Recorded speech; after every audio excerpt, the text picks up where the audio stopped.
तू बेटा लिट्टी चोखा।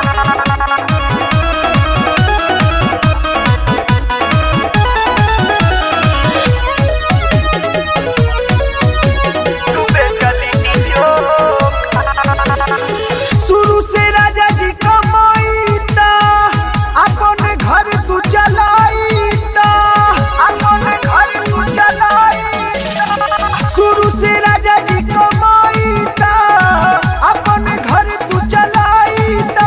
बात मान कब होई नहीं धोखा, ई चीज है अनोखा। तू बेटा लिट्टी चोखा कबो ना होई धोखा।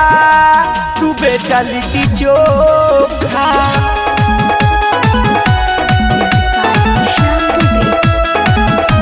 तू बेटा लिट्टी चोखा। मिल जाई तेरा बा ना कोनो फेरा बा।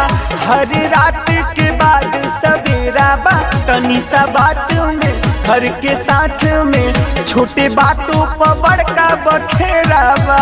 छोटी बातों पर बड़का बखेरा बा। मिल जाई तेरा बा ना कोनो फेरा बा।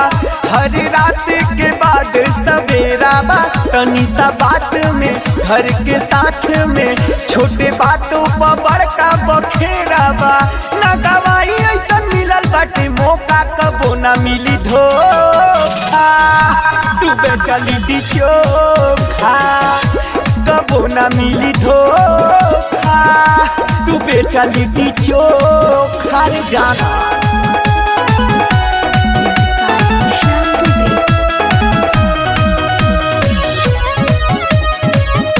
तू बेटा लिट्टी चोखा। सेंटर में जाइब हो सीए सिखाइब हो। हम खुदे खूबे पैसा कमाइब हो। पैसा बटोरी के चिंता के छोड़ी के दूसर जगह अपन घरवा बसाइब हो। अरे बाबा साहिब। सेंटर में जाइब हो सीए सिखाइब हो। हम खुदे खूबे पैसा कमाइब हो। पैसा बटोरी के चिंता के छोड़ी के दूसर जगह अपन घरवा बसाइब हो। खाली नेहा प्रिया नवाई रोका कबो ना होई धोखा।